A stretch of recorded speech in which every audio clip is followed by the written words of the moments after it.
Lepo pozdravljeni.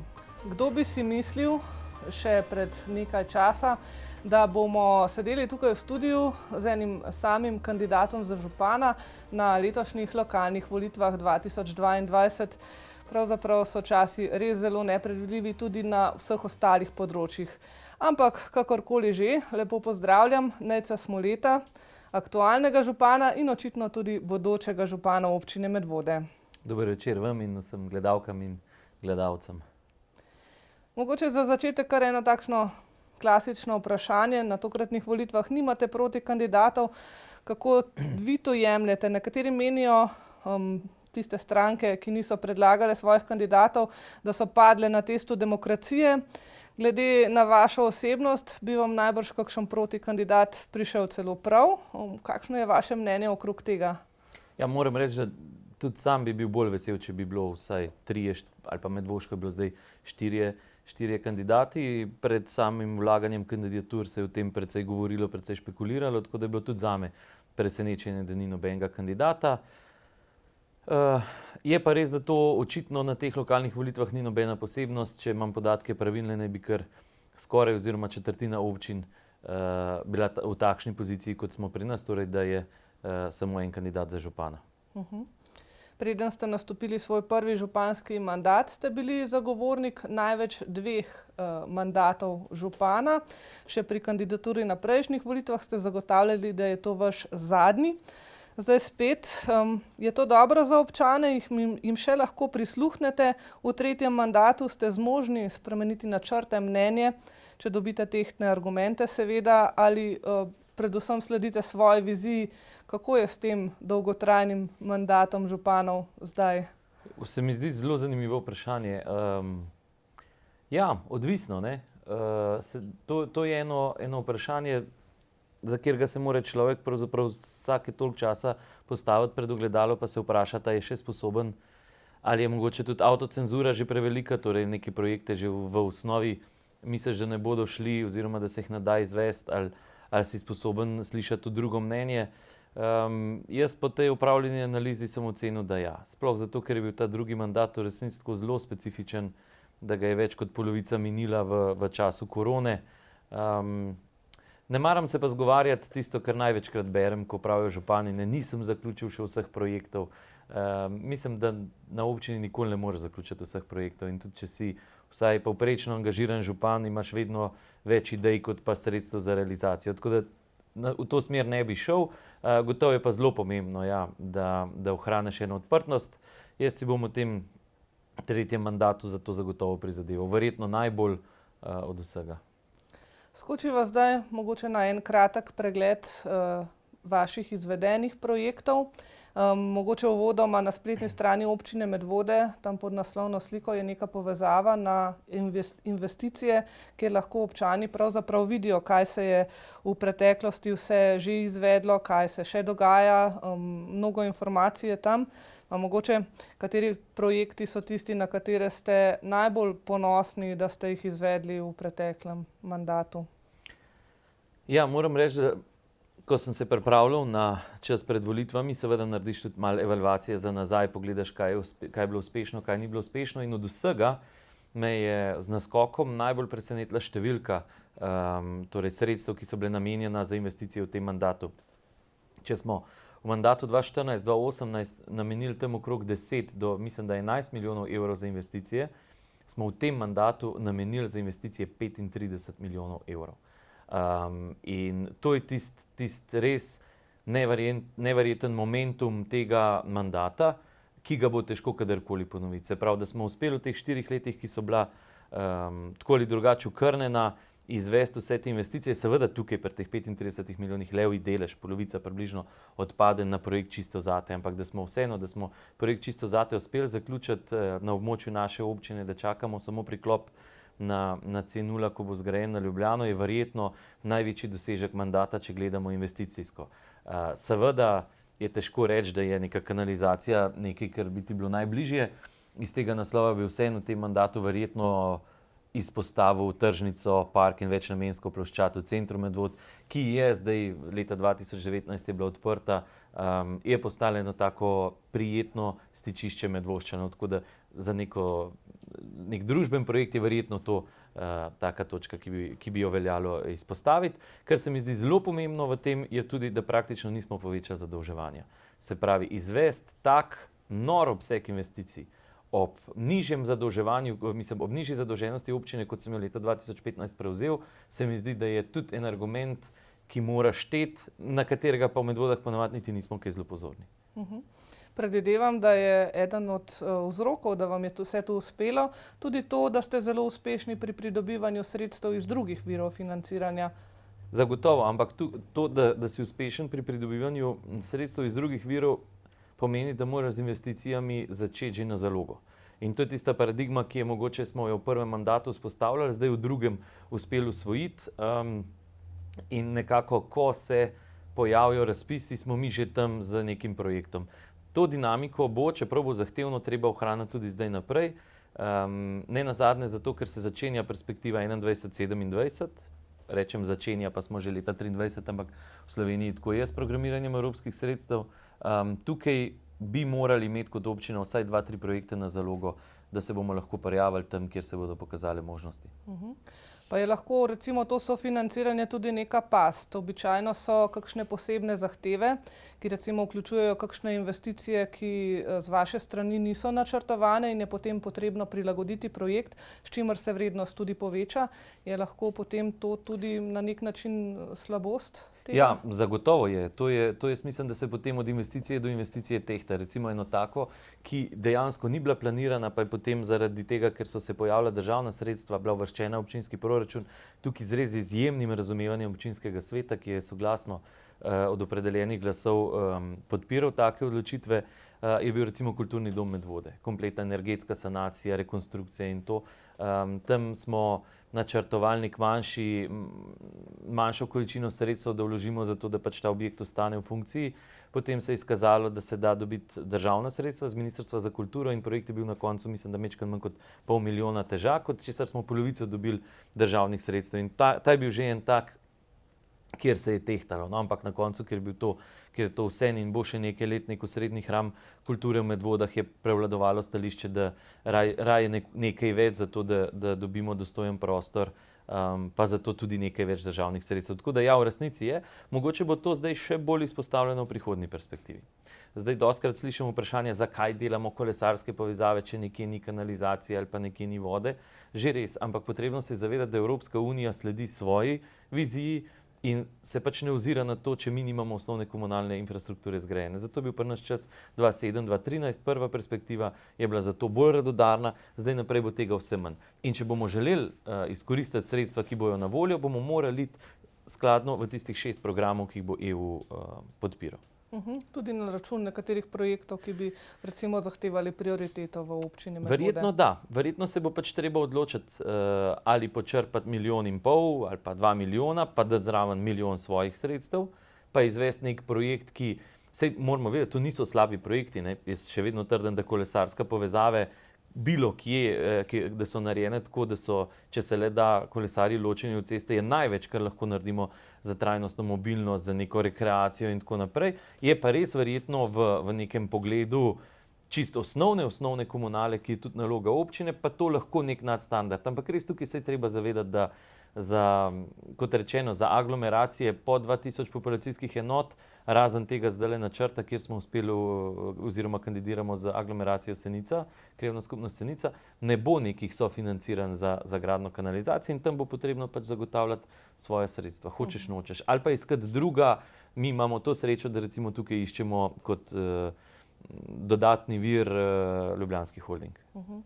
Tukaj gre več ali manj za projekte visokih vrednosti, pa če se mogoče midva vrneva k tistim projektom, ki pravzaprav občane najbolj zanimajo. Vemo, da kanalizacijo potrebujejo, ampak najbolj navdušeni pa niso, ko gradite.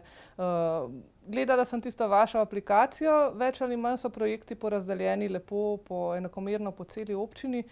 Se mi pa zdi, da v zadnjem mandatu na Tehovcu se ni pa nič naredilo. kaj ničesar ne potrebujejo ali se načrtuje kaj drugega? Tam v aplikaciji na Tehovcu niste našli nobene, ker se ni ločeno vodilo investicije.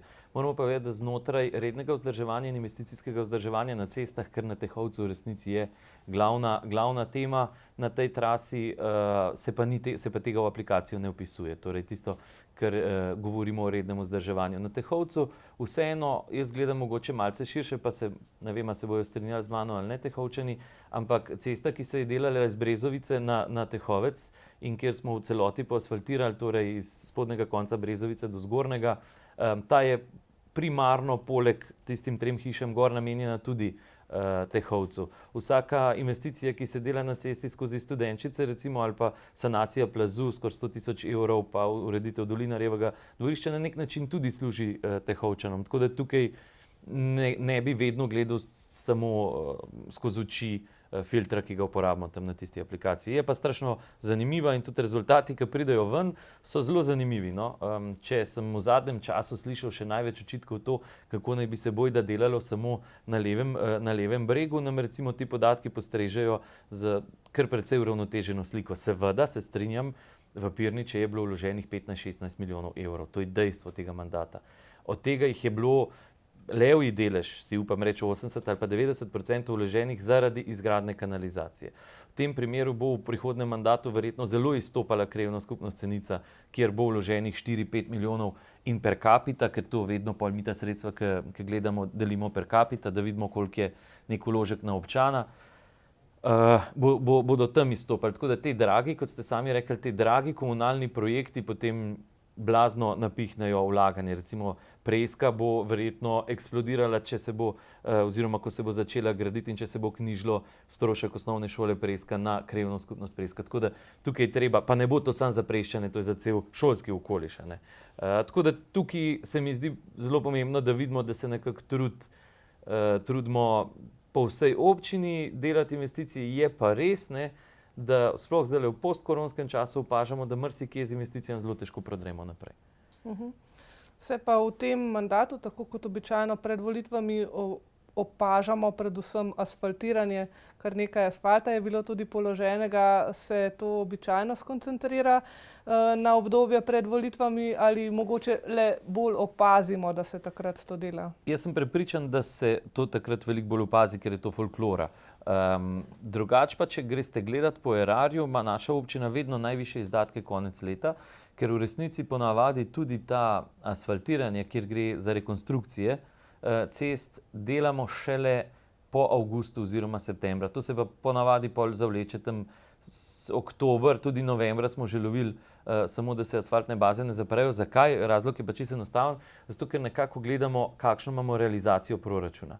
In mi nekje avgusta, konec avgusta, začetek septembra že vidimo, kaj bo na različnih projektih, kjer bo šel naprej in kjer ne. In tam vedno skušamo proti koncu leta čim več sredstev plasirati vsem v to, da se pač ceste urejajo tako, kot je.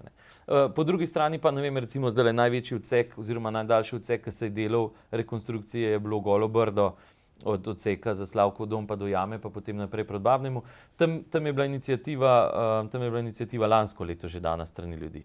Pa je potem, preden se vse zavrtelo, smo mislili, da bomo lahko šli do 80 000 evrov investicijo in da bomo šli lahko na zbiranje ponudb, pa se je izkazalo, da je vsak del investicije krepko čez 120 000 evrov, pa je bilo treba iti v javni razpis in tako naprej, tako da tam pa pol meseci kar tečejo in nekako se pol zgosti na koncu gradbene sezone. Mogoče en skok na višji nivo teh cest, recimo naša državna cesta. Brala sem ta program vaše protikandidatne stranke NSI za izgradnjo navezovalne ceste Jeprca-Povodje na avtocesto, se zavzemajo. Kako nekako to sovpada z vašim pogledom na reševanje te problematike prometa skozi Medvode? To se vleče že kar lep čas. Ja, pravzaprav v celoti sem vesel, da so to tudi oni v program dali, nisem ga uspel še celega preštudirati njihovega. Zato, ker to je ena pobuda, ki jo župani Loškega konca pa župan Medvod že dajemo zdaj 4-5 let zelo intenzivno skušamo naglaševati to temo v povezavi z državo. Zdaj tam je bilo, mislim, da lansko leto, če se ne motim, ali pa leto, začetek letošnjega leta, je celo država to varianto dala v načrt razvojnih programov. Kaj je srž tega predloga? Da v Medvodah ne gradimo te znamenite obvoznice, ki bi obšla Medvode z 2 viaduktoma in tako naprej, poglobljen vkop noter, uničeno zgornje krožišče in tako, ker se nam zdi, da prvič to ne bo nikoli narejeno. Cenjena investicija, mislim, da je bila svoj čas na 350 milijonov, zdaj vprašanje, kakšna bi bila. Predvsem pa vprašanje, kako bi to vplivalo na same Medvode. Že nekaj časa zagovarjamo rekonstrukcijo ceste do Preske in pa navezavo Škofje Loke in tega južnega dela Gorenjske na avtocesto na Vodice. S tem razbremenimo tudi našo državno cesto čez Hraše, Smlednik, Zbilje, vse do Medvod in omogočimo v resnici za nekih. To bo zelo daljnovidna rešitev, ko bo našla prostor tudi v državnem proračunu, to je seveda čisto državna investicija.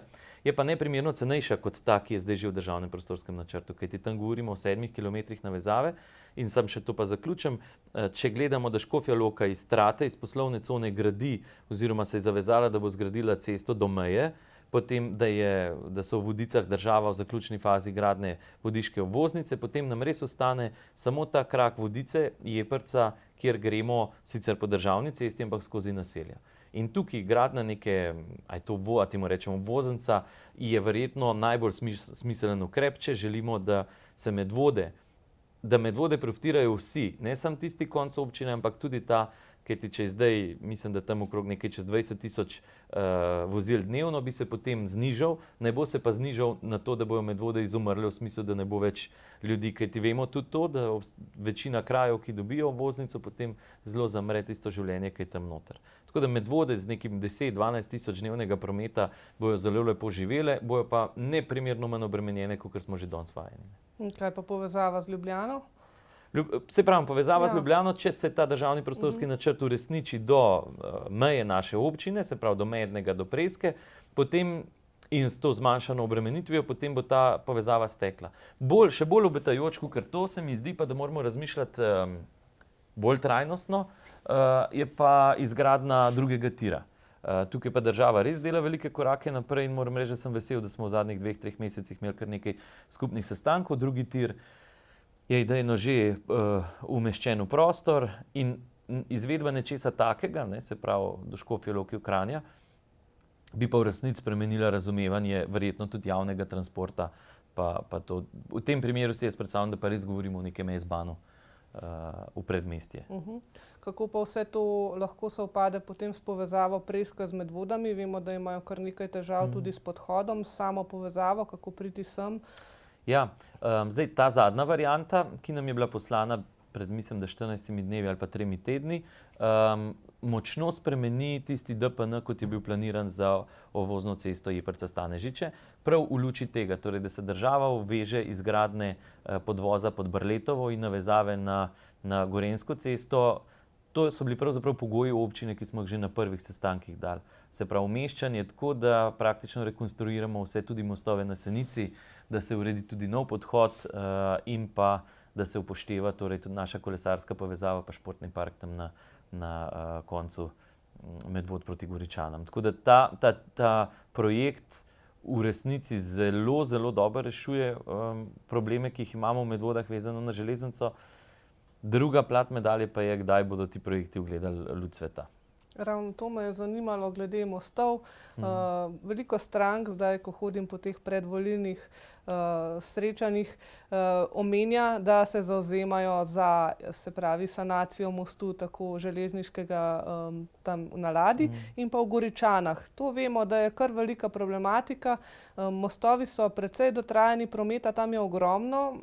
Koliko časa se bo čakalo pravzaprav ravno s tem mostom, mogoče v Goričanah čez Soro? V Goričanah čez Soro bomo morali pristopiti prej. Tam je pač popolnoma obveznost občine.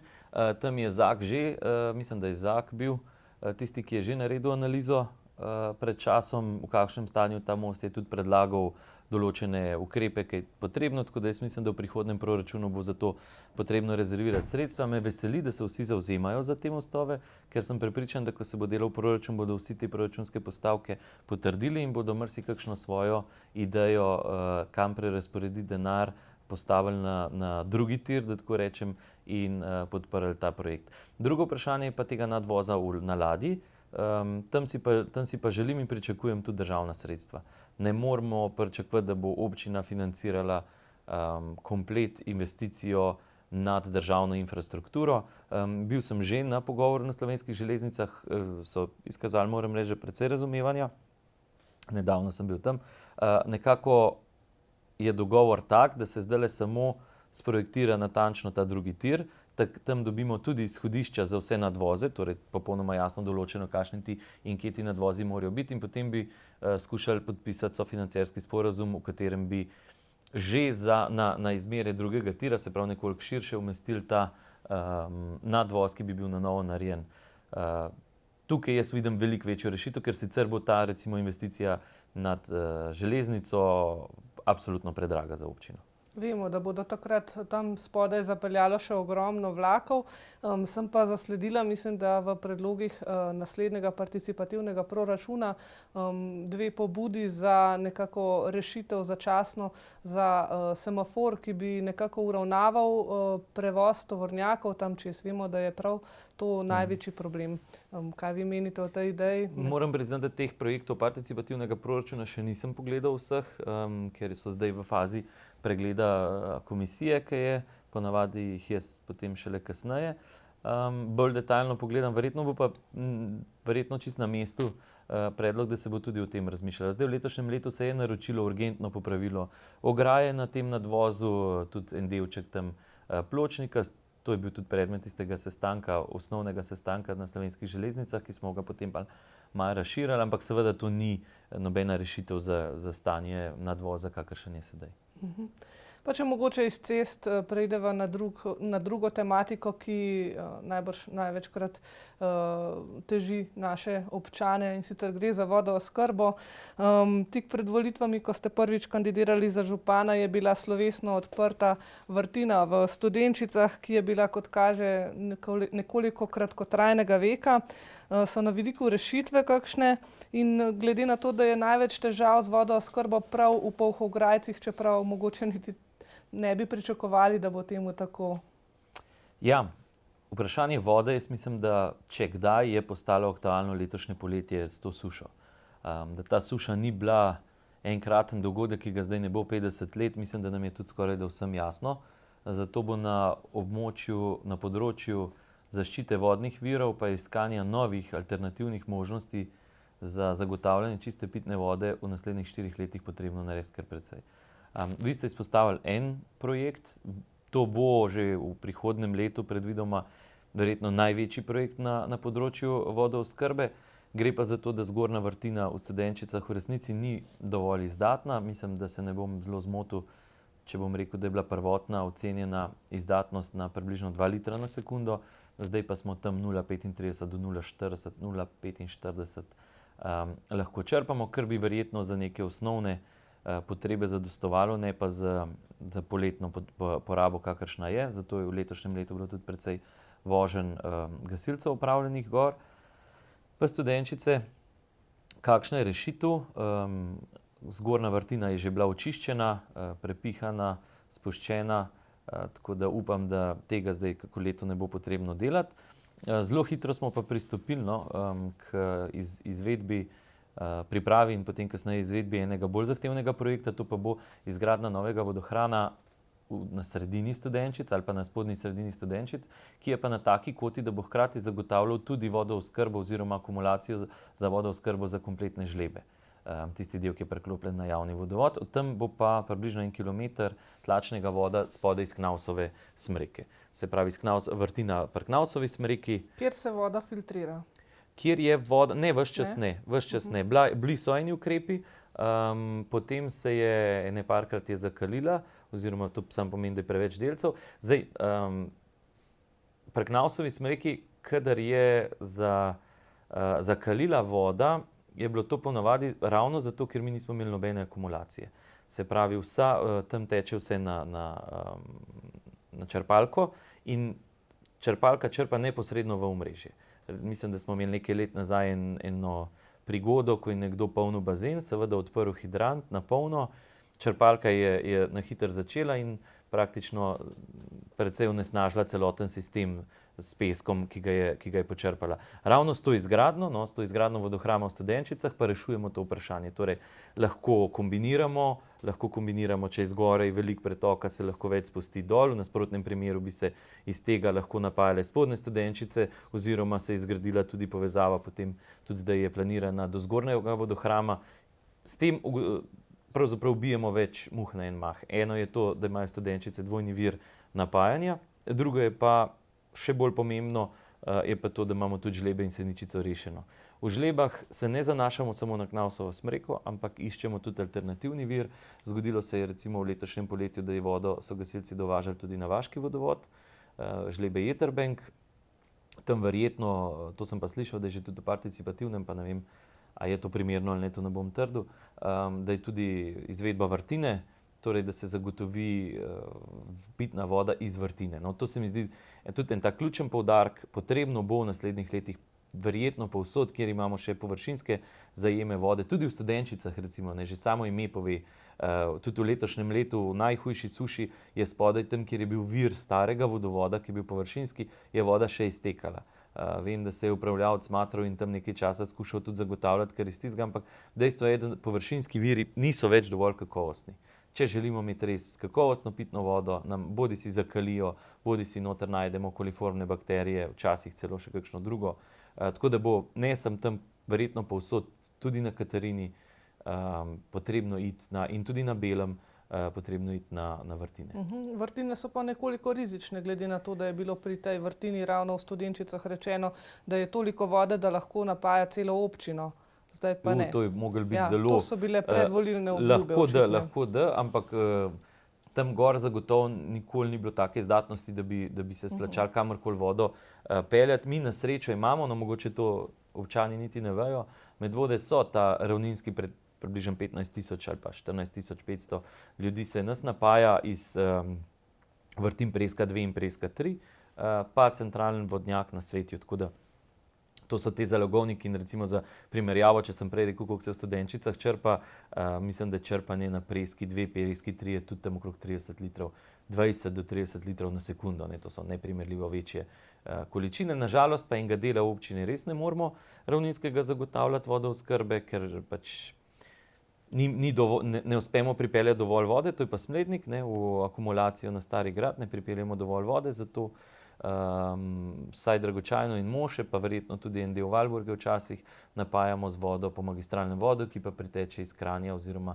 preko Šenčurja. V to smo pa v zadnjih 4 letih vložili tudi okrog 300.000 evrov. Te cesta, ki je bila razkopana od Smlednika preko Trboj gor, smo bili na enih delih celo polovični soinvestitor obnovo magistralnega vodovoda. Tako da si s tem tudi zagotavljamo neko tudi varnost v primeru, da do česa pride. Govorimo o velikih investicijah, pa če se lotiva neke druge teme, ki pravzaprav je tudi, so ogromne investicije potrebne in sicer investicije v šolstvo, vrtce.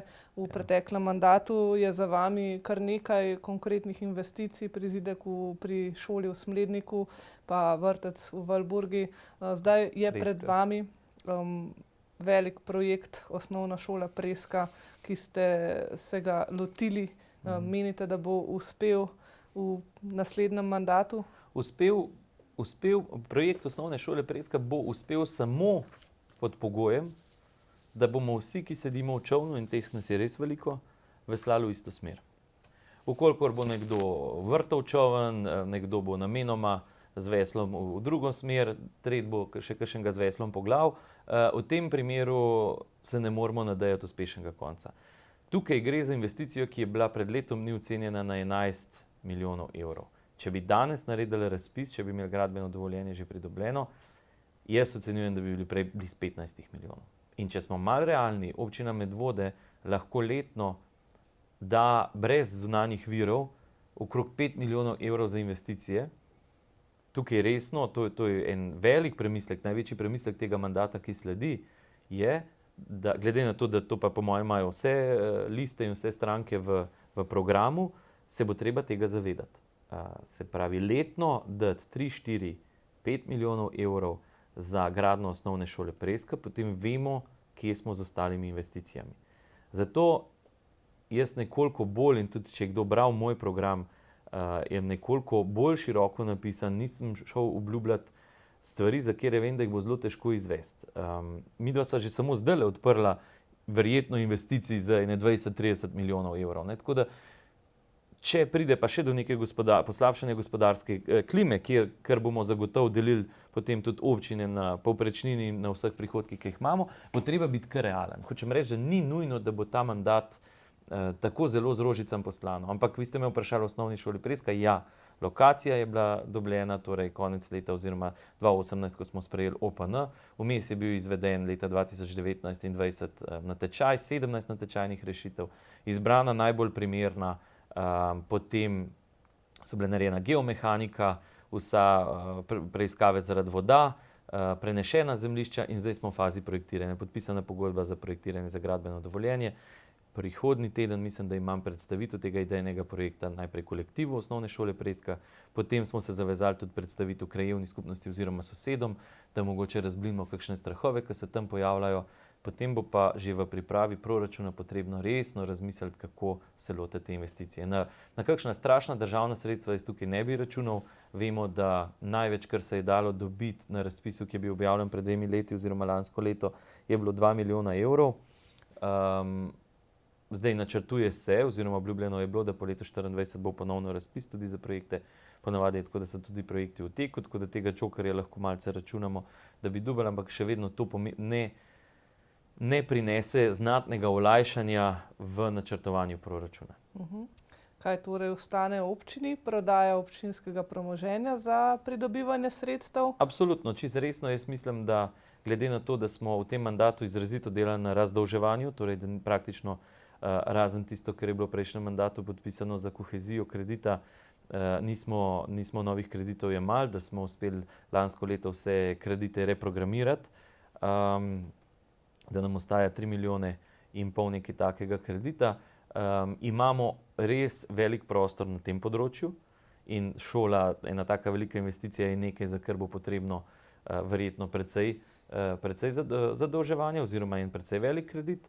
Na drugi strani pa, kot ste že sami rekli, še vedno vidim možnost v prodaji občinskih zemljišč. Zdaj o Jeprci mi je sicer malo nerodno govoriti, ker mislim, da je leta 2001 so se začeli ti projekti, ampak dejstvo pa je, da je trenutno v pripravi in v teku upravna komasacija, kar pomeni, da bo tam področje skomasirano in da bo vsak lastnik, trije, mislim, da smo še ti večji, ali pa mi smo z naskokom največji, pa 2 manjša, vsak dobil svoj delež in tam bo potrebno spremeniti lokacijski načrt, prodati 4 hektare, to ne bo zanemarljiva kupnina, potem pride še komunalni prispevek in tako naprej, tako da tam vidim en velik možen delež za financiranje Preske.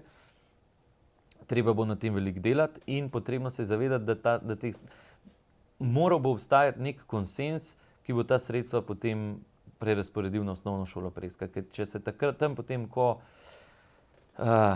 kot ptice na nebu nad Mrhovino zberemo in vsak gleda, kaj bo vzel od tiste kupnine oziroma kam bi sredstva prerazporedil v proračunu, potem bo zelo težko ta velik projekt zapeljati do konca. Ostaja nam tudi še industrijska cona Helios Jarc, tudi tam bo potrebno narediti določene korake in odprodati. To sta pa 2 velika vira, recimo, da bi v neki teoriji lahko pokrila tudi polovico investicije Preske. Med drugim prodajate tudi nepozidana stavbna zemljišča v Preski, recimo. Gre to tudi na račun morebitne opcije, da bi občina zgradila kaj neprofitnih stanovanj? Vemo, da smo prav v tem studiu o tej tematiki že večkrat razpravljali. Enkrat ste rekli, da zemljišč ni, sedaj očitno zemljišča so.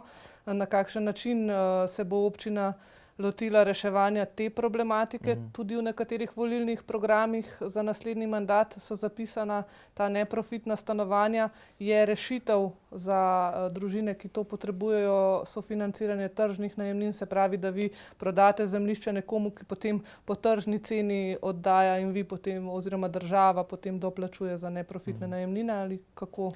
Ja, Občina v resnici nima veliko zemljišč. Tista, ki jih prodajamo v Pirničah neuspešno, zdaj že nekaj mesecev, nimajo posebej dobrega dostopa, tako da tam je, mislim, da okrog 1000 kvadratnih metrov nekaj takega. Bolj zanimivo pa je to zemljišče v Preski, torej med Škofjeloško pa med Kalanovo. Tam na tem zemljišču me, moram priznati, malo presenetilo, ker ni bilo kupcev, verjetno bo kdo rekel, da je bila izklicna cena previsoka. Ampak tam smo pa resno začeli razmišljati, da ne bi nadaljevali s prodajo, ampak bi šli prav v to smerno. Gradnje bodisi neprofitnih stanovanj, bodisi mogoče prve stanovanjske skupnosti za starejše v Medvodah. Tako da tukaj to zemljišče verjetno ne bo šlo več na trg, in bo predvideno za potencialne projekte, če bi državni stanovanjski sklad pokazal kaj zanimanja za to, da se to zgradi, to bi bila verjetno najlepša opcija. Druga možnost, zasilna možnost je pa ta, ko ste sami rekli, torej, da bi skušali predvsem za mlade pa mlade družine najti oziroma uvesti subvencijo do neprofitne najemnine oziroma do profitne najemnine. To je en ukrep, za katerega smo se zavezali tudi v strategiji za mlade in ki ga bo zagotovo preučiti, pa če bo le šlo tudi izvesti. Jaz bi bil najbolj navdušen, če bi za to uspeli izterjati sredstva tudi od države, da ne bi neposredno bremenili občinskega proračuna. Ko ste omenili morebitno stanovanjsko skupnost, sem se spomnila na enega od vaših prioritetnih projektov leta 2004, medgeneracijski center, kjer naj bi bil tudi kulturni in marsikaj drugega. Kje je to ostalo?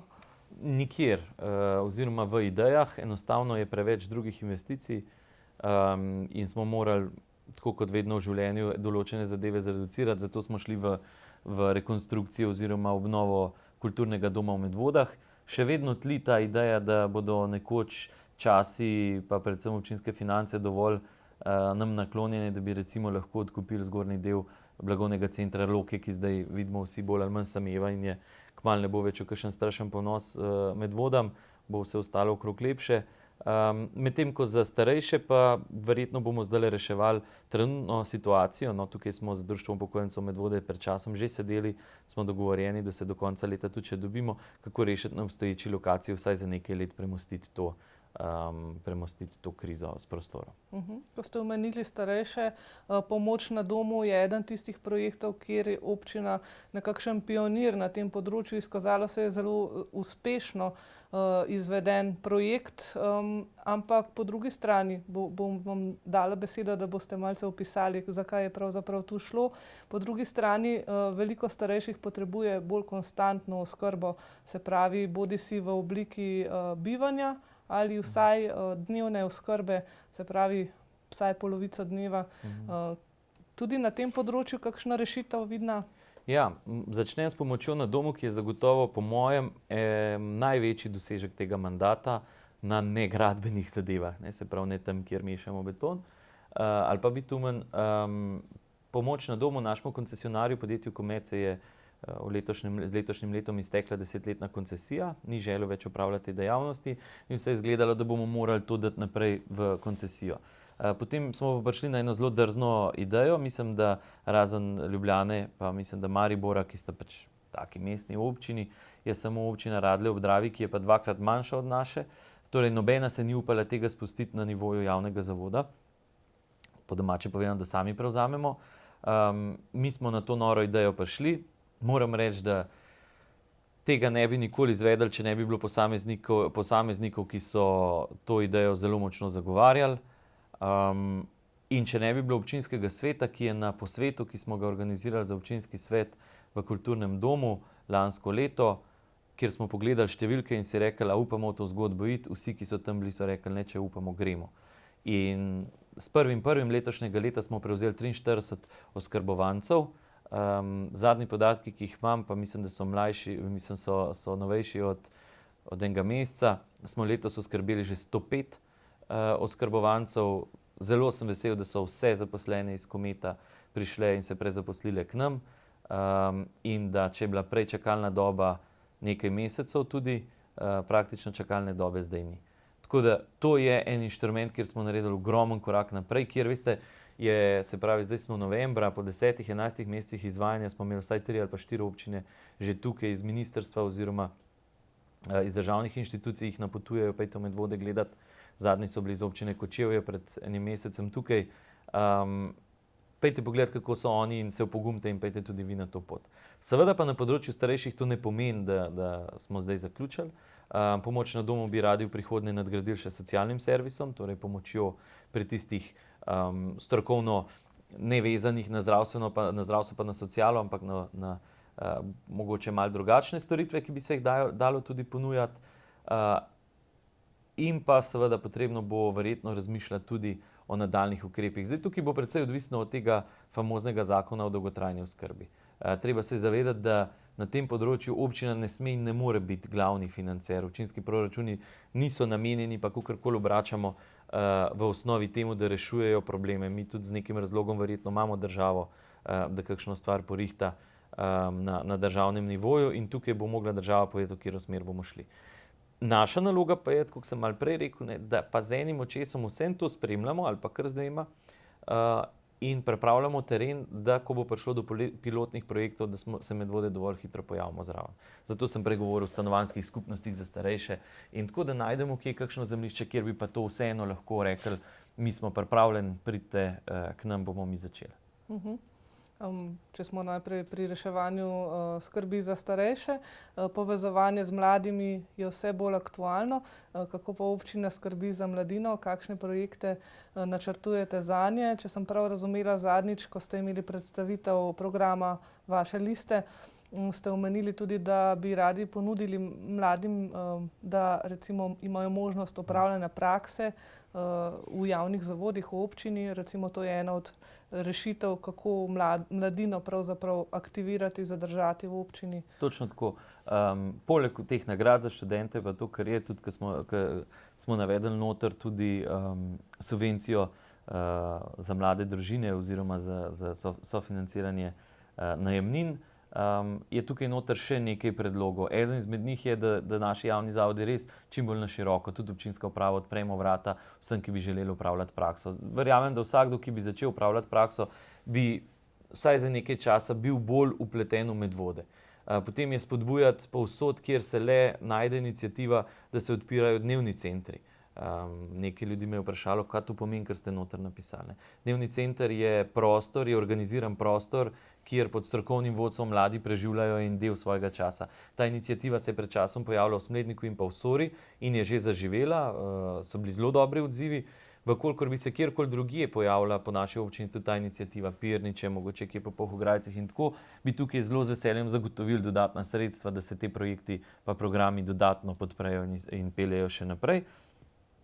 Pa verjetno bo najbrž na tem se še izkazalo, kaj je vse tisto, kamor bi se jih lahko mlade še bolj vključilo. No, jaz imam mogoče eno idejo, da bi jih tudi pri načrtovanjih investicij skušali čim bolj. En zelo fajn del mladih se je vključil v participativni proračun. Smo videli po predlagateljih, da so ponavadi to kar zelo kvalitetni predlogi. Tako da verjamem, da se bo našel tudi tukaj prostor. Predvsem pa zelo spodbujati znotraj društev, da čim več mladih deluje v društvih, ker s tem bomo v resnici reševali Medvode za naslednjih 20-30 let. Reševali pa boste tudi problematiko zdravstvene oskrbe.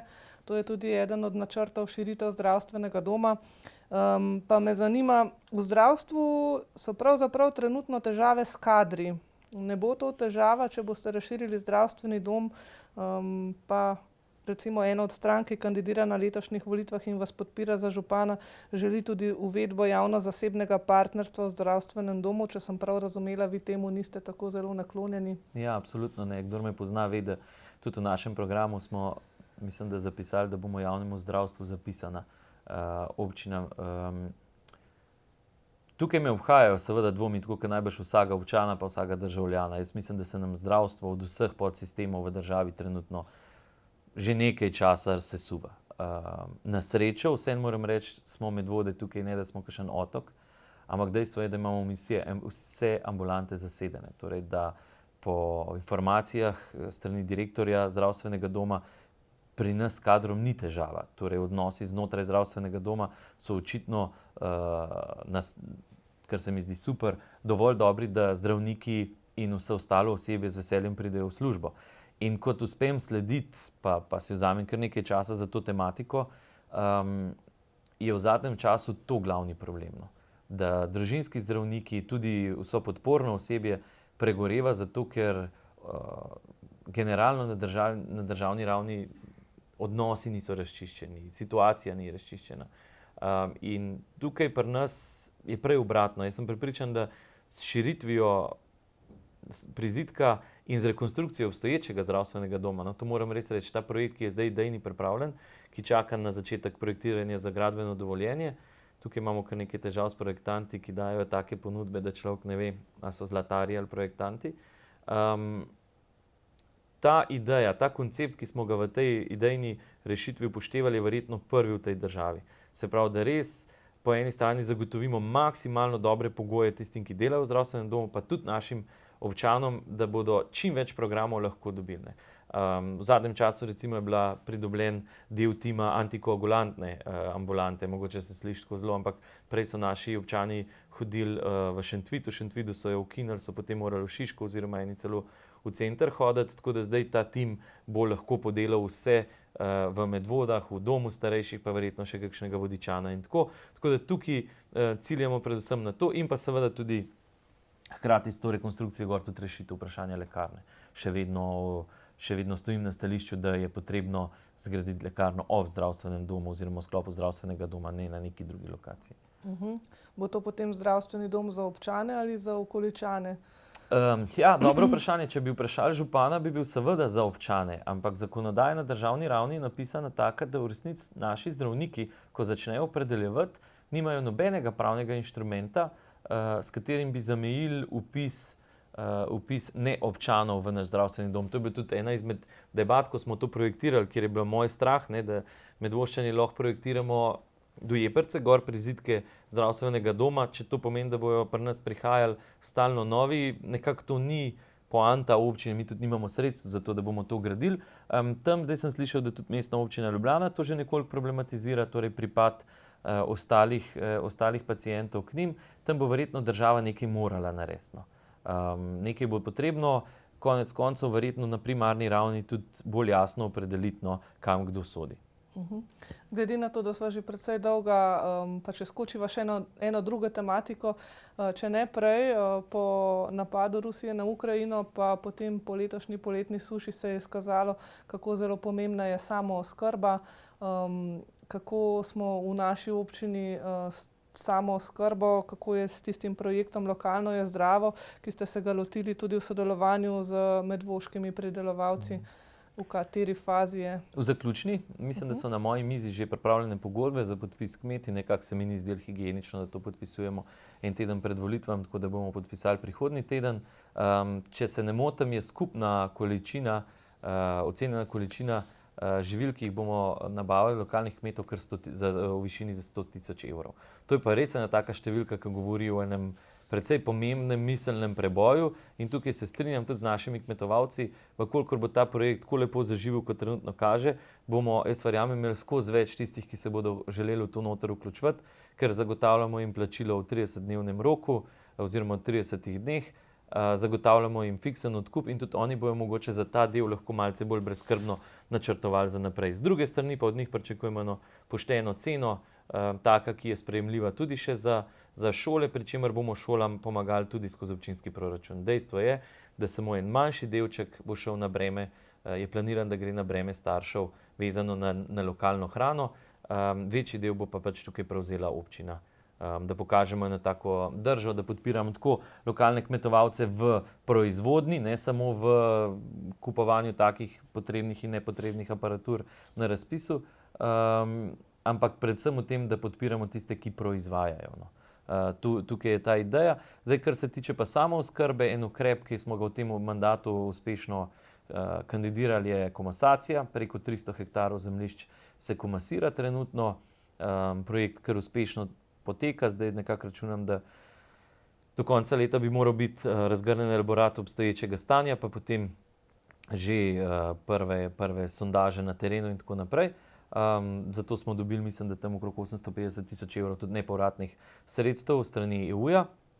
Drugi zanimiv ukrep, ki pa bi ga naslovili v prihodnjem mandatu, če bo za to interes, je pa že večkrat v zadnjem času izpostavljen ukrep namakanja.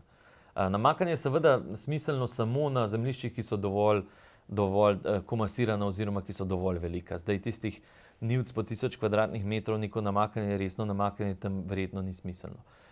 In iz tega stališča je edini, ki trenutno malce bolj resno večje območje je Pirniško polje.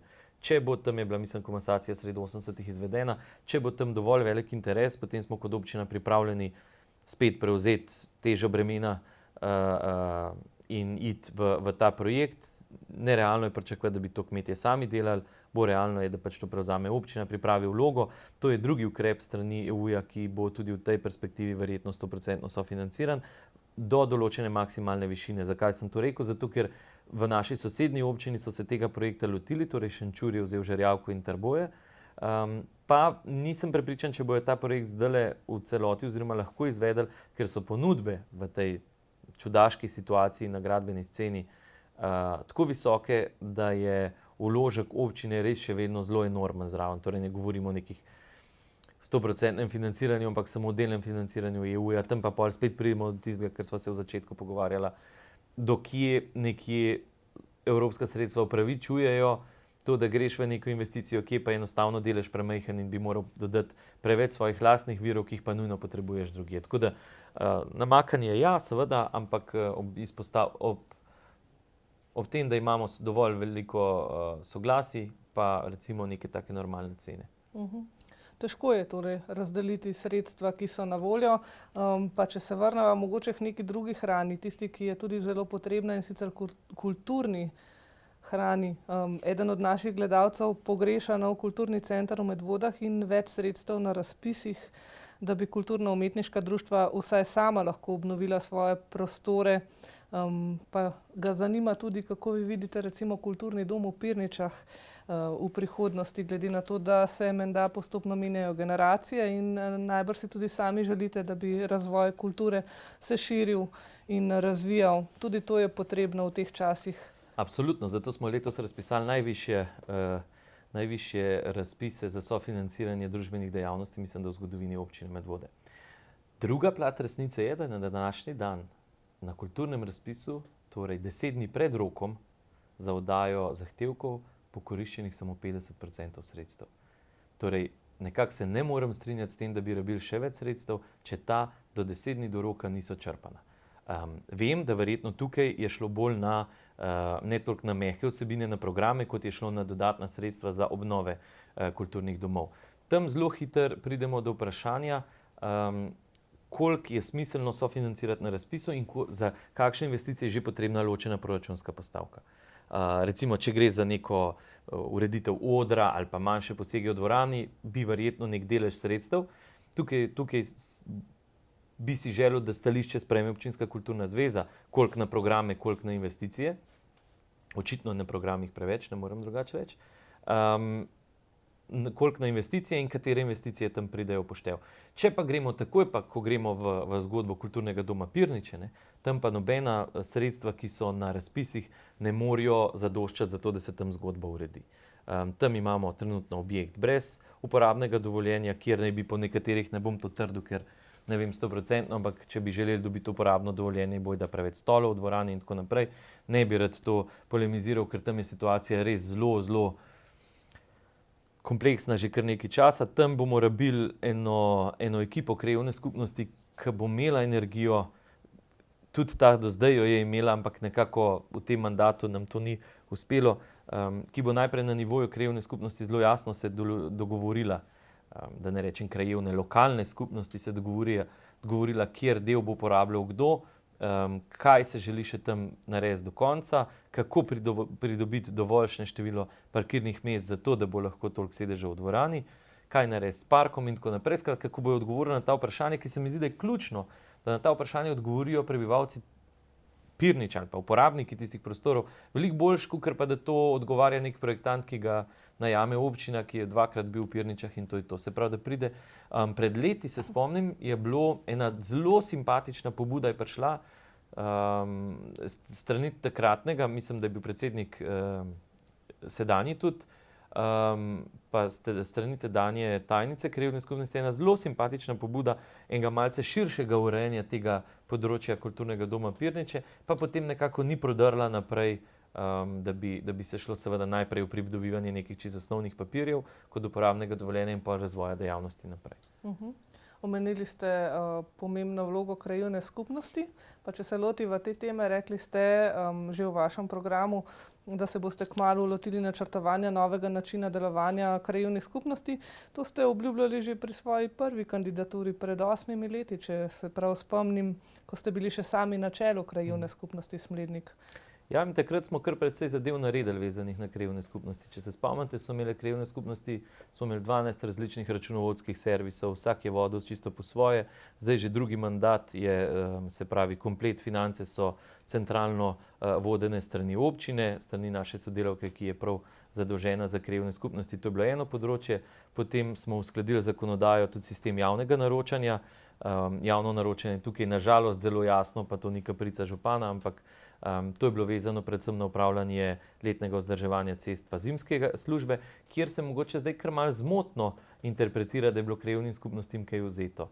Nikakor ne, povedalo se je samo, da je pač obseg istovrstnih storitev nekajkrat presega tisti nivo javnega naročila oziroma zbiranja ponudb in je zato pač treba to centralno urediti, da pa lahko krajevne skupnosti to še vedno pomagajo zraven, tako da večji del jih je nažalost to vrnil, nekatere so pa ostale in še danes en del urejajo same pač z občinskim koncesionarjem, zdaj ali nam je ljub ali ne, ali so zadovoljni z njim ali ne, tako pač je. Tako da ta del smo zagotovo naredili. Zgodil se je pa en drug moment, za katerega bi pa težko krivdo pripisal županu, ker če bodo predsedniki krajevnih skupnosti korektni, potem bo redko kakšen lahko rekel, da je imel pri županu zaprta vrata. Če se je le dalo, potem so občinski svetniki in predsedniki krajevnih skupnosti pri meni oziroma pri podžupanu, ampak če se je le dal kar pri meni, dubelj, ne vedno zelo hiter, ker je včasih malce trajal, ampak vedno odprta vrata, da smo se usedeli, pogledali, kaj se da. Torej vmes se je pa zgodilo nekaj, da v zadnjem mandatu tega pred 8 leti, se pravi 2014-2018 še ni bilo. V tem mandatu 2018-2022 se je pa zgodilo, da so se krajevne skupnosti zelo pasivizirale. Zakaj? Ne znam reči. Če pogledate, jaz bi del odgovora iskal v tem, da je to en splošen pojav. To vidimo zdaj tudi na volitvah, pa tudi po drugih občinah. Tudi po društvih konec koncev vidimo, da je post-korona čas, tako kot sem vam prej rekel, ni samo kultura. Na kulturni dediščini imamo izkoriščenih 15% sredstev razpisa in tako naprej. Tako da prišli smo v eno zanimiv moment družbe, kjer so ljudje postali zelo pasivni. In tukaj zdaj tisti nagovor, ki ga imam za ta mandat, ki prihaja, torej dajmo izumiti krajevne skupnosti prihodnosti. Kaj? A to pomeni, nekateri pravijo, uvedite sejnine. Jaz ne verjamem, da bo za 40 € potem strašna razlika. Jaz mislim, da bo treba najdeti, da je treba narediti eno res široko razpravo, potem pa se zmeniti, kaj so pristojnosti in odgovornosti krajevnih skupnosti. Recimo, mi smo se zelo trudili in mislim, da tukaj nismo šli nikoli mimo krajevnih skupnosti v tem in v prejšnjem mandatu, da jih prosimo za soglasja za recimo prodaje nepremičnin, ki so te manjše zadeve, ki so, zdaj ne govorim pač parcelo 1000 kvadratov, ki jih je občina in tako, ampak te zadeve, ki pomembno vplivajo na neke odnose znotraj krajev. A imamo soglasje krajevne skupnosti? Ne, ker stojimo recimo na stališču, da ljudje, ki tam živijo, že najbolj vejo, a je to prav ali ne. Trudili smo se, da tudi pri prostorskih, recimo, no, to se je kar malo zanemarilo, ko smo delali pripravo za spremembo občinskega prostorskega načrta, smo se z vsako krajevno skupnostjo posebej usedeli in pregledali, kaj je tisto, kar jim nujno manjka v njihovi krajevni skupnosti in je vezano na družbene dejavnosti. Ne, kdo hoče imeti zazidljivo parcelo, pa to, ampak kaj nam iz naslova družbenih dejavnosti manjka in vse tiste, ki so pač bile relativno take, da se jih da upoštevati, smo vnesli v ta SD1, torej spremembo dokumenta OPN-ja, ki je trenutno v obravnavi in mislim, da skoraj vsaka krajevna skupnost, če je le bila odzivna, nekatere so odgovorili, nimamo nič. Nažalost, v prvem krogu je bilo takih ogromno. In smo potem bezali, da smo skupaj malo po brainstormali pa videli, kaj bi bilo mogoče. Tako da nimam odgovora, kaj s krajevnimi skupnostmi narediti. Težko bi rekel, da smo mi zaprti do njih. Malo sem računal, da jih bo tudi participativni proračun bolj spodbudil, pa ni bilo čisto tako. No. Tako da ne vem, nimam odgovora. Tukaj bomo odprli, tako kot smo zapisali, takoj v v začetku leta 2023 eno zelo široko javno razpravo od občinskega sveta, svetov krajevnih skupnosti. Konec koncev zdaj imamo eno krajevno skupnost, ki je sploh ne bo. Seničica Golo Brdo, nimamo niti enega kandidata. Zdaj, mislim, da naši v hiši oziroma občinska volilna komisija še išče pravno tolmačenje, ampak trenutno kaže, kot da 4 leta sploh nikogar ne bo. Ne. Imamo kar nekaj krajevnih skupnosti, kjer niso popolnjene sestave. Smlednik, krajevna skupnost Preska, Medvode.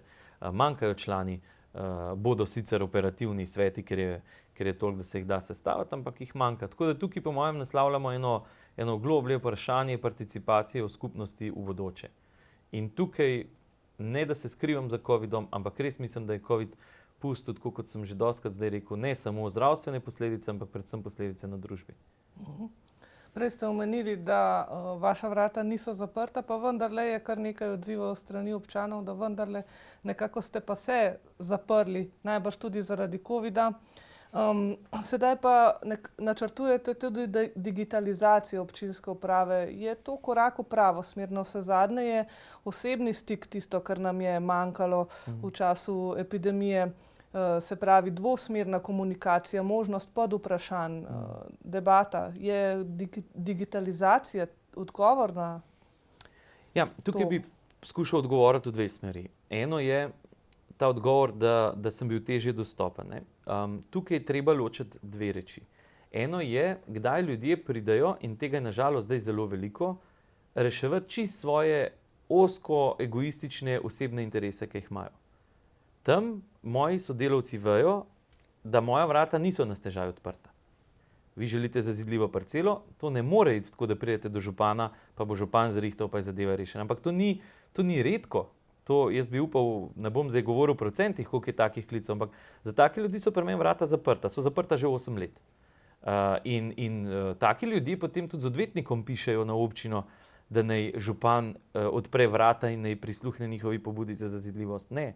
Tega nisem in ne bom počel tudi naprej. Druga reč pa je, kadar občani želijo priti do mene, zato ker se pač neka stvar na terenu, ki je pač čisto iz mojega delokroga, da sem o tem tudi seznanjen, tam imam pa samo eno varovalko in to marsikomu že marsikdaj ni všeč. Ko ga v tajništvu vprašajo, če je že govoril s kom iz občinske uprave.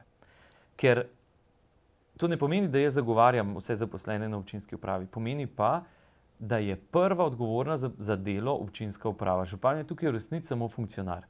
In občinska uprava je odgovorna za strokovno delo. In zdaj, če bi nekdo želel samo preko župana priti do rešitve zato, ker bo to hitrejš, pa mimo pravil pa vse, potem se mi ta pot ne zdi prava. Zato se mi zdi bolj pomembno, da govori in najde rešitev s sodelavcem, ki je za to zadolžen. V primeru, da je pa tam bil, da nista uspela najti skupnega jezika oziroma da občan meni, da je pač se mu zgodila neka krivica, tam so pa ponedeljki in marsikakšen drug dan tudi odprt. Tako da nekaj sit je ne v tem, da se ne bi želel dobivati z občani, ampak zato, ker župan ni lokalni šerif. Okolikor ga želijo, bojo ga tudi izvolili ljudje, ampak v teh primerih jaz se pač tega ne grem. To je bila moja zaveza, ko sem prišel na občino in bo moja zaveza, dokler ne grem iz občine. Drugo vprašanje, ki je bilo pa vaše, je bilo pa okrog digitalizacije. Absolutno se strinjam z vami. Če kdaj, potem v tem trenutku rabimo zelo veliko pogovora, zelo veliko dvosmerne podvprašanja, vse to je potrebno. Verjetno pa to ni potrebno pri delu, ki je, zdaj bom uporabil en grd izraz, pa tujko, ampak ne najdem lepega slovenskega prevoda, temu se reče monkey job. Se pravi, to so zadeve, ki jih občani od nas pričakujejo in mi naredimo samo sinopsis nekih pravnih aktov, ki so bili sprejeti. Lokacijska informacija, namenska raba, dobro, to je zdaj združeno, komunalen prispevek. To trenutno občinski upravi pobere ogromno ur. Se pravi, da se to izdaja, ampak v primeru, da pa gremo v projekt resne digitalizacije, kjer mi poskrbimo, da so vhodni podatki v sistemu pravilni, je pa lahko lokacijska oziroma namenska raba, komunalni prispevek, to je stvar 3 klikov, ki jih lahko občan sam naredi, če to zna. Če tega ne zna, sprejemna pisarna, vedno mora biti možnost za to, da ljudje, tudi tisti, ki niso digitalno toliko pismeni ali pa nismo, da to lahko upravimo kot človek, ne da se zapre pa reče, zdaj, če tega ne znaš, pa ne moreš. Tako da, ko govorimo o digitalizaciji, govorimo o tem, da se uredi tudi digitalni arhiv, da se uvede brezpapirno poslovanje.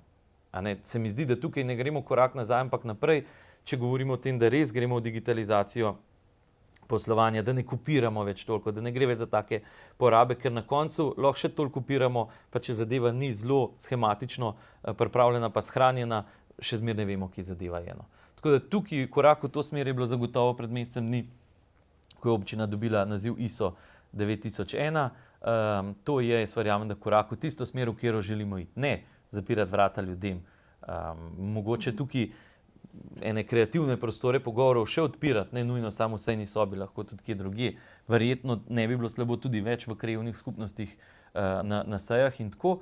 Ampak tisto, kar pa ni potrebe, tisto, kar pa lahko naredi program za nas, pa dajmo programu, da naredi.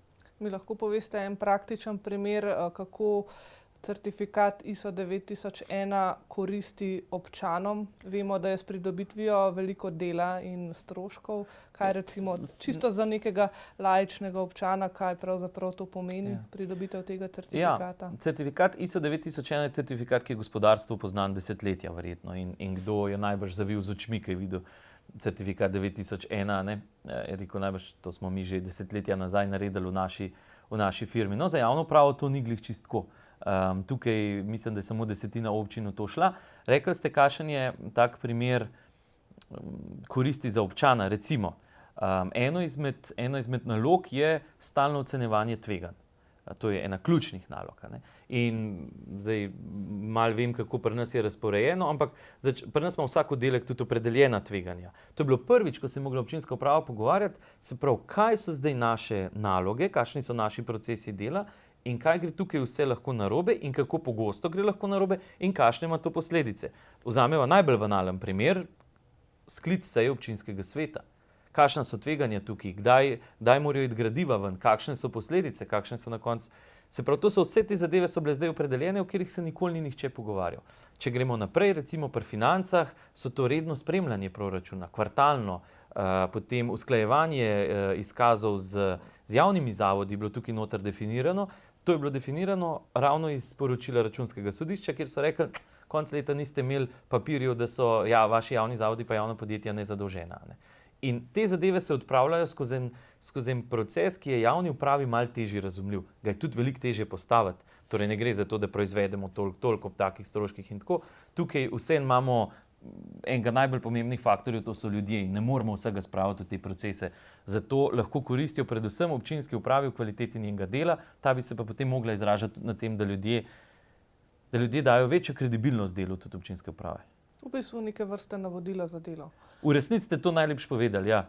Navodila za delo tudi ob teh relativno pogostih fluktuacijah zaposlenih, ki so, je fajn, da en tak zelo jasna navodila za delo obstajajo, tako za zaposlene kot za ljudi. Ne, da ko pride nekdo nov, spet 3 mesece v grunta, kako mora kakšno stvar narediti in ljudje spet čakajo, da bo noter padel v svojo materijo, pa se potem z njimi lahko začel pogovarjati. Enega ali 2 zaposlenih pa sedaj ni več v občinski stavbi. Namreč govorim o redarstvu, o inšpektoratu, preselili ste ga. Se je to izkazalo za pametno odločitev? Tako bom rekel, strokovno zagotovo, ker imamo zdaj nabor inšpektorjev, redarjev veliko večji, oni se lahko tudi med sabo, konec koncev zdaj pokrivajo 4 občine. Če gledam finančno, tudi ker dobimo toliko procentov strani države, ker smo 4 občine se skupaj povezale v izvajanje ene skupne službe. Bi si pa mogoče želel, no, da bi pa izzivov za prihodnjo je pa še dost. Ne toliko na redarski službi tudi, ampak predvsem na inšpekcijski. No. Tam se mi zdi, da smo pa v neki taki čudni poziciji, pa ne bom trdil, da sem zaradi lokalnega inšpektorata, ampak zato, ker na nivoju države ene stvari ne funkcionirajo. No, mi imamo odprtih kar nekaj prask v prostoru, ki nam niso v ponos, pa ne pridejo do zaključka. In tam mi kot občina vse težje razlagamo ljudem, da naj čakajo na sprejem OPN-ja, naj gradijo tako, kaj treba, naj dobijo vsa dovoljenja, če na drugi strani tisti, ki tega ne upoštevajo, niso jasno sankcionirani. Pa ni enega človeka v občini Medvode, ki bi ga je sovražil ali pa ki bi mu kaj slabega hotel, ampak enostavno mi ne moramo več izpasti kredibilni. Tudi naš inšpektorat težje, če zadeve, ki jih odstopa, ker so zrele za državno procesiranje, ne pridejo na vrsto po večletno. Pa premalo pristojnosti inšpektorata. Smo ravno ugotavljali, da če želiš imeti neko črno gradnjo, da moraš narediti tako veliko, da občinski inšpektor nima več pristojnosti. Da gre po državno pristojnost. Ja, jaz imam včasih nasprotno mnenje. Jaz bi z veseljem vse pristojnosti inšpektorata, da damo občine na državo. Če bi država funkcionirala, če bi imela to močno mrežo, tako pa zdaj prihajamo obratno. Zdaj država vse, kar ji ne paše delati, tako v koraku dveh nekako zmeče na lokalno raven. To so tudi enostavni objekti, zdaj, ki so prišli nedavno s spremembo zakonodaje pod pristojnost. In tako skratka, vse tisto, kar je en tak zoprn del, se počasi puca na lokalnost. In zdaj res mogoče kar malo shizofreno vse skupaj, za eno drvarnico oziroma za nek nadstrešek medobčinski inšpektorat obravnava, medtem ko za nek dvojni topler od 250 kvadratov pa državna inšpekcija napiše, da bo prišel na vrsto, ko bo prišel na vrsto. Tukaj ne morem kakšnega strašnega vzhičenja deliti, ker tudi sam nisem dobre volje, ker to razmišljam. Občina tukaj nima nobenih možnosti? V resnici ne. Trdim, da smo naredili vse, celo jaz sem se z enim dopisom za te najbolj nevralgične točke že septembra obrnil na 4, 5 ali 6 inšpekcij. Dobili smo odgovore, ampak take, ki z njimi nimam glih kaj dosti početi. Podajajo si kljuke med sabo. Ja, nekaj je pregovarjan, kdo je zdaj sploh za kaj pristojen. Kakšen nam je pa tudi odgovoril, tako v smislu, da se bolj zase brigamo. Če spet preskočiva še eno temo, pa potem počasi zaključiva. Že nekaj časa brni tamle spodaj pod občinsko stavbo, dela se drsališče. V luči energetske krize nekatere občine ne bodo imele niti osvetlitve, se pravi lučk, in tega z vidika, se pravi energetske krize, je to pravzaprav potratna zadeva. Kako to, da ste se odločili, oziroma na kakšen način boste recimo pa pomagali tistim, ki bodo imeli težave potem po zimi? Ja, jaz mislim, da za neke generalne ukrepe je zadolžena država. Tukaj občina ne more, seveda mi imamo cel kup enih mehanizmov, kjer skušamo olajšati tiste najbolj akutne stiske, ki so, ampak na področju energetske revščine naj svoje delo naredi država. Drugače ne vem, zakaj jo imamo. Kar pa zadeva tele lučke oziroma novoletno okrasitev oziroma drsališče, ko ste govorili o brnenju, sem se bal, da boste vprašali, kaj je v brvi, ampak recimo, da to brnenje, ki zdaj zmrzuje tamle ledeno plosku, tukaj imamo eno srečo. In sicer lahko potolažim naše občane, tiste, ki jih zelo skrbi, kakšen strošek to bo. Na srečo gre vse na pogodbo, ki je vezana na javno razsvetljavo, tam imamo pa mi fiksno pogodbo do leta 2024, kar pomeni, da je cena drsališča ne bo nič večja, kot je bila predlansko leto. Verjetno, če bi tega ne imeli, moram pa reči, da smo pa sedeli za to, preden je bilo rečeno, da je to na to pogodbo vezano, smo se pa že pogovarjali, da verjetno bi imeli novoletno okrasitev, ker tam je strošek izposoje velik, ni pa, oziroma nakupa, ni pa strošek porabljene energije, ker to so zdaj vse ledice in ne vem, bral sem, da v Ljubljani malo manj, da ne prevračujejo na novoletni okrasitvi. To ne bom trdil za Medvode, nismo tega izračuna delali, ampak novoletna okrasitev bi zagotovo bila, ker imamo pa srečo, da imamo dobavitelja do konca 2024 leta, je pa tudi drsališče. Pravite, da ste se ustrašili vprašanja glede brnenja na drugo stran, pa vseeno, mislim, da vas tam na drugi strani Save čaka nek projekt, ki se ga v prihodnosti kar veselite. Ja, najprej se zelo veselim, da bomo tole brv postavili na svoje mesto. Tukaj je prišlo do nekaj mesečnega zamika zaradi vsem znane zgodbe s plinom. Zdaj ta zadeva zaključena, zdaj se že betonira steber na tej oziroma nosilec na tej strani. Pospešeno se pogajamo, kje dobiti zdaj dovolj veliko dvigalo, ki bo dvignilo tole našo brv. Nadvse si želimo, da bi bilo to še v letošnjem letu narejeno. Po drugi strani pa res, ko bo enkrat brv tukaj čez narejena, se nam na drugi strani odpira, po mojem, en najlepših projektov, ki se ga lahko lotimo v prihodnem mandatu. Pa ne najlepši zato, ker bo najdražji, ampak zaradi tega, ker res lahko prostor Motoplaca, večina Medvoščanov ga potem pozna, mi mu zdaj radi rečemo Savska terasa, oziroma iz projekta Evropske prestolnice kulture, kjer smo kandidirali s tem projektom, nažalost neuspešno, ker Ljubljana ni bila izbrana, Eko Village. Si želimo narediti res en tak simpatičen center vdiha za Medvoščane. Ne samo za Medvoščane iz centra, ampak za vse. Torej od urbanega vrtnarjenja do izvajanja raznoraznih prireditev. Potem je ideja, da se naredi tudi en tak učni center. In tako, skratka, tukaj bi želeli biti zelo odprti, nič zdaj kaj točno bo, ker to je še ena izmed tistih tem, ki smo prej govorili, da mogoče vidimo v enem takem prostoru eno možnost širšega dialoga pa aktivne participacije naših občanov, kaj bi si na tem območju želeli.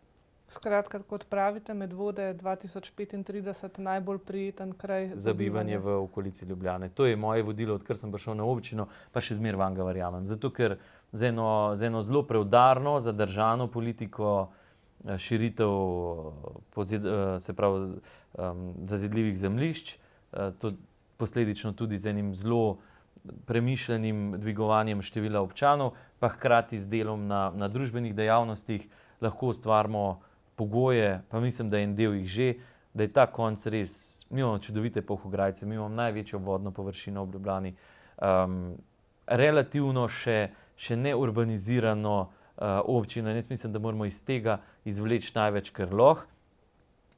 Največji izziv pa ne vidim v sredstvih, seveda tudi v denarju, kdaj pa kako. Jaz vidim največji izziv v tem, da ljudje ostanejo v skupnosti dejavni. Če tega ne bo, potem bomo čez 4 leta ob analizi mandata, ki prihaja, lahko po mojem samo žalostno ugotavljali, da postajamo speče lokalne skupnosti, kjer lahko sicer ogromno investiramo, ampak to ne pomeni, da bodo ljudje tukaj zadovoljno živeli. Naj bo to poziv in pobuda našim občanom. Bova midva leta 2035 tudi tukaj sedela? Srčno upam, da ne, lahko v kakšni drugi vlogi, lahko mogoče kot, ne vem, bova že za domoznanski kotiček delala, kako je bilo leta 2005, 10 in 15, naj bojo spraševali kakšni drugi. Velja. Tako, to je bilo vse za nocoj, razen če bi želeli še kaj dodati.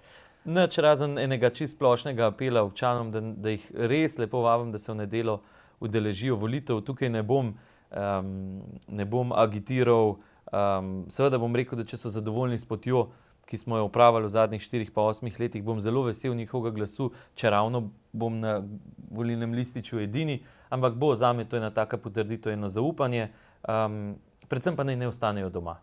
Vem, da je november, vem, da smo glasovalno že malce utrujeni, pa še bomo, ampak vseeno, enkrat na 4 leta je, pejmo, ker to je če razumemo demokracijo, je to pravi čas za naše odločanje. Potem jamranje kasneje je pravzaprav brezpredmetno. Hvala lepa za vaš obisk v našem studiu. Hvala lepa za vabilo, pa za precej obširen pogovor. Srečno tudi vnaprej. Hvala. Hvala tudi vam, drage gledalke in gledalci televizije Medvode, da ste nas spremljali. Spremljajte televizijo Medvode tudi v prihodnje. Nasvidenje. Nasvidenje.